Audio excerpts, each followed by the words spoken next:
Welcome back to our channel info forward. ఈరోజు నేను మీకు ఒక ఐపీఎల్ క్రికెట్ టీమ్ని రివ్యూ చేయట్లేదు, నేను మీకు ఈరోజు ఒక మూవీని రివ్యూ చేయబోతున్నాను. ఆ మూవీ ఏదంటే జస్టిస్ లీగ్. 2017లో రిలీజ్ అయిన జస్టిస్ లీగ్ మళ్ళీ 2021లో మళ్ళీ రిలీజ్ అయింది. ఈసారి అది 2 hours రన్ టైం ఉన్న మూవీని 4 hours చేశారు. అది జాస్ వీడన్ కట్ అయితే ఇది జాక్ స్నైడర్ కట్. అందరూ 2017లో రిలీజ్ అయిన జస్టిస్ లీగ్ చూసి బాగలేదని చెప్పి చాలా డిసప్పాయింట్ అయినారు. నేను కూడా డిసప్పాయింట్ అయ్యాను. బేసిక్లీ డీసీ క్యారెక్టర్స్ అంటే చాలా ఇష్టం. నేను చిన్నప్పటి నుంచి super man, Batman, wonder women, flash లాంటి క్యారెక్టర్స్, జస్టిస్ లీగ్ కార్టూన్స్ నేను ఎప్పటి నుంచి చూస్తున్నాను. సో 2017లో వచ్చిన మూవీ చూసి నేను చాలా డిసప్పాయింట్ అయిపోయినాను, అది మాత్రం నిజమే. మళ్ళీ 2021లో జాక్ స్నైడర్ వర్జన్ వస్తుంది, అది ఏదో డిఫరెంట్గా ఉంటుంది అని అందరూ అంటే నేను అంతగా నమ్మలేదు. నేను చూడాలని కూడా అనుకోలేదు నిజం చెప్పాలంటే. కానీ మళ్ళీ 4 hours రిలీజ్ అయిన తర్వాత చాలా రివ్యూస్ చూసిన తర్వాత సరే చూద్దామని చూశాను. సో ఎంత డిఫరెంట్గా ఉంది ఈ మూవీ, ఎంత ఉంది మూవీ అని చెప్పడానికి ఈ వీడియో నేను చేస్తున్నాను. మీరు 4 hours మీ లైఫ్లో, ఎస్పెషల్లీ డీసీ ఫ్యాన్స్, మీరు ఇవ్వచ్చా ఇవ్వకూడదా ఈ మూవీకి అనేది ఈ వీడియో చూసి మీకు అర్థమైపోతుంది. ఫస్ట్ పార్ట్కి నేను నాన్ స్పాయిలర్ పెడతాను, ఎందుకంటే కొంతమంది సినిమా చూడాలనుకుంటారు కాబట్టి. సెకండ్ హాఫ్ కొంచెం మొత్తం స్పాయిలర్, దాంట్లో మొత్తం స్టోరీ ఇన్ డెప్త్, దాంట్లో ఏం కొత్తగా ఉంది, ఏం స్పెషల్ అనేది నేను చెప్తాను. So let start. బిగినింగ్లోనే మనం ఫస్ట్ స్టార్టింగ్ 10 minutes చూస్తే మీకు అర్థమైపోతుంది ఈ మూవీ 2017లో రిలీజ్ అయిన మూవీకి చాలా డిఫరెంట్గా ఉంది. ఆ ఫస్ట్ 10 minutes నేను 2017లో స్టార్ట్ అయిన వెంటనే నేను ఆ 20-30 minutes చూసే నాకు అసలు ఏం స్టోరీ అర్థం కాలేదు, చాలా ఫాస్ట్గా రష్ అయితే అయ్యింది. కానీ ఈసారి నేను ఈ మూవీ స్టార్ట్ చేసిన 10 minutesకే నేను ఏదో కొత్త మూవీ చూస్తున్నాను, ఇదేదో వేరేగా ఉంది అని అయితే నాకు అనిపించిన మాట నిజమే. దాని తర్వాత చూసుకుంటే first wonder women fight, colour grading కానీ యాక్షన్ సీక్వెన్స్ కానీ చాలా డిఫరెంట్గా ఉంది, చాలా బాగుంది ఆ జస్టిస్ లీగ్ 2017తో మీరు కంపేర్ చేసుకుంటే. దాని తర్వాత స్టోరీకి వెళ్తే ఈ సినిమాలో చాలా క్యారెక్టర్స్ ఉన్నాయి, ఒక హిడెన్ క్యారెక్టర్ కూడా ఉంది, అది స్పాయిలర్లో నేను చెప్పాను. దీంట్లో చూసుకుంటే main character super man, wonder women, Batman, flash, Aquaman, ఇవి మెయిన్ క్యారెక్టర్స్. దీంట్లో ఒక స్టీఫెన్ వుల్ఫ్ వస్తాడు, దాంతో మన ప్రపంచానికి కొంచెం డేంజర్ ఉంటుంది, వీళ్ళందరూ కలిసి అతన్ని ఓడిస్తారు. ఇది బేసిక్ ప్లాట్. కానీ ఈ మూవీలో ఇంకొంచెం ఏముంటుందంటే డార్క్ సైడ్ వెనకాల దీన్ని అంతా నడిపిస్తున్నారు. డార్క్ సైడ్ రెఫరెన్స్ 2017 మూవీలో అయితే అసలు లేదు, అది కూడా ఈ మూవీకి ప్లస్. డార్క్ సైడ్ కొన్ని సీన్స్ కూడా ఈ మూవీలో ఉన్నాయి, మీరు ట్రైలర్స్ లో చూసింటే, అది స్పాయిలరింగ్ కాదు, మీరు ఆల్రెడీ చూసింటారు. సో ఎంత డిఫరెంట్గా ఉంది అని ఓవరాల్గా నన్ను అడిగితే చాలా డిఫరెంట్గా ఉంది ఈ మూవీ. డెఫినెట్గా అది 40% అయితే ఇది 100%. మెయిన్లీ దీంట్లో క్యారెక్టర్ డెవలప్మెంట్ చాలా బాగుంది. ప్రతి ఒక్క క్యారెక్టర్కి ఒక ఎమోషనల్ బ్యాక్గ్రౌండ్ ఉంది. మెయిన్లీ సైబార్ రే ఫిషర్ చేసిన రోల్ చాలా బాగుంది, అతని క్యారెక్టర్ కూడా బాగుంది. దాంట్లో కొన్ని సీన్స్ ఉన్నాయి, అవి చూస్తే మీరు డెఫినెట్గా ఎమోషనల్గా ఫీల్ అవుతారు, ఆ క్యారెక్టర్ గురించి కూడా మీరు ఫీల్ అవుతారు, అది మాత్రం కరెక్ట్. వండర్ ఉమెన్ క్యారెక్టర్ ఆ మూవీలో ఈ మూవీలో పెద్దగా డిఫరెన్స్ ఏమీ లేదు, కానీ చాలా డెప్త్, చాలా యాక్టింగ్ కూడా బెటర్ అని ఈ మూవీలో చెప్పొచ్చు.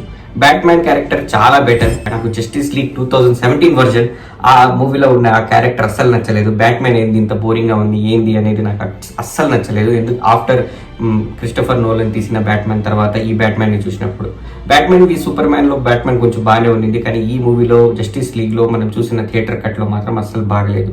కానీ ఈ మూవీలో బ్యాట్మ్యాన్ క్యారెక్టర్ చాలా బాగుంది.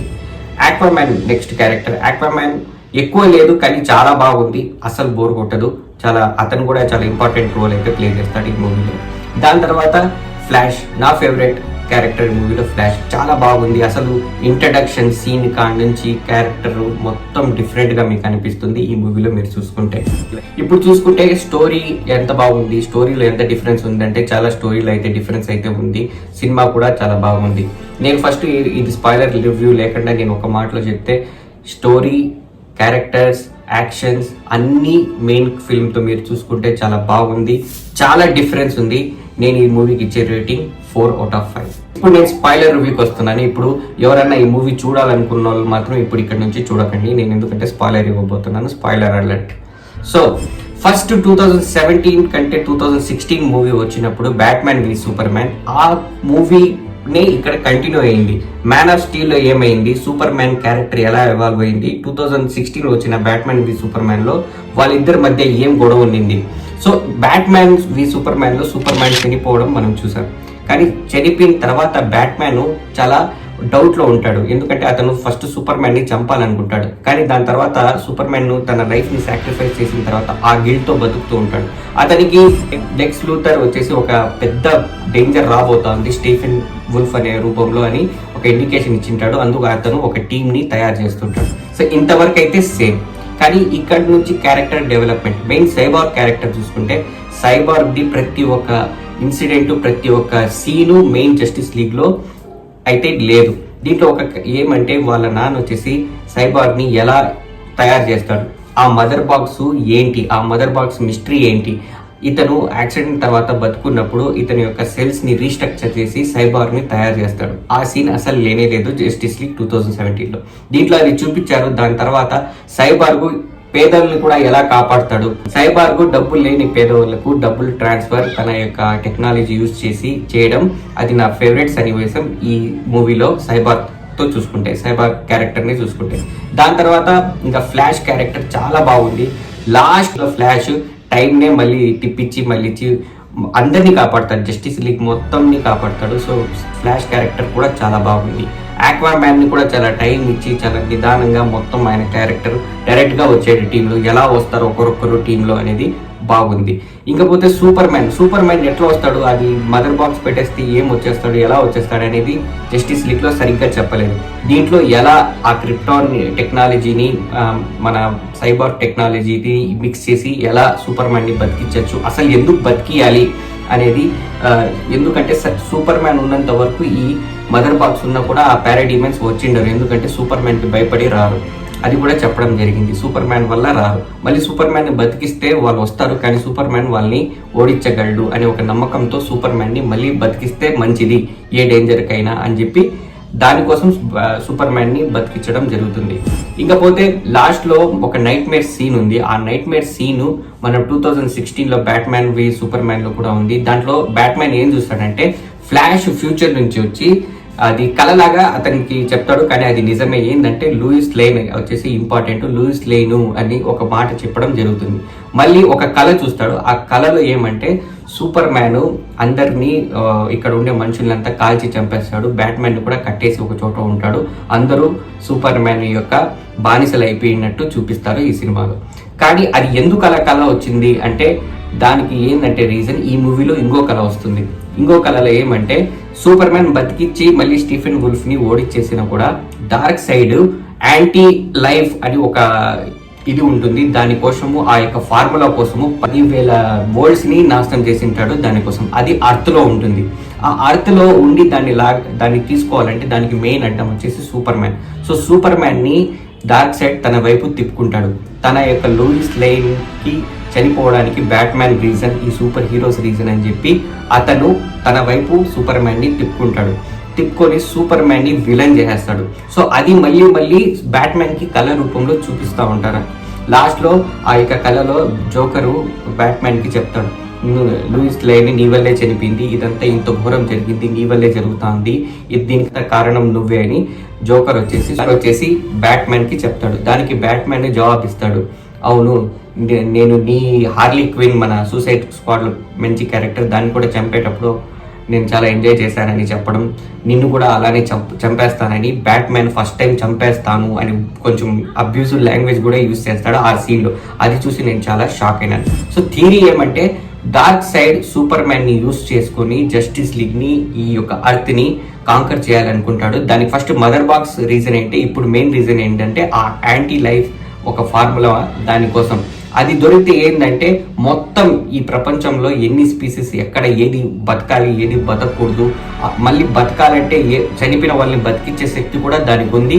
అది స్వాధీనం చేసుకునేకే డార్క్ సైడ్ ఇదంతా ప్రయత్నం చేస్తూ ఉంటాడు. లాస్ట్ డార్క్ సైడ్ నేను మళ్ళీ ఆ ఫార్ములాని తెచ్చుకునే నేను పాత పద్ధతిలే వాడతాను అని చెప్పి వెళ్తాడు. ఆ పాత పద్ధతి ఏంటంటే సూపర్ మ్యాన్ ని తన వైపు తిప్పుకోవడంలో. 1996 లో ఒక యానిమేటెడ్ సిరీస్ వచ్చింది సూపర్ మ్యాన్ లో. దాంట్లో కూడా సూపర్ మ్యాన్ ని ఇదే విధంగా అతను దాంట్లో ఏమంటే పేరెంట్స్ అతనే పేరెంట్ లాగా అతని మైండ్ లో క్రియేట్ చేసి అతన్ని వాడుకొని సూపర్ మ్యాన్ చనిపోయి బతికిన తర్వాత భూమి మీద పంపిస్తాడు.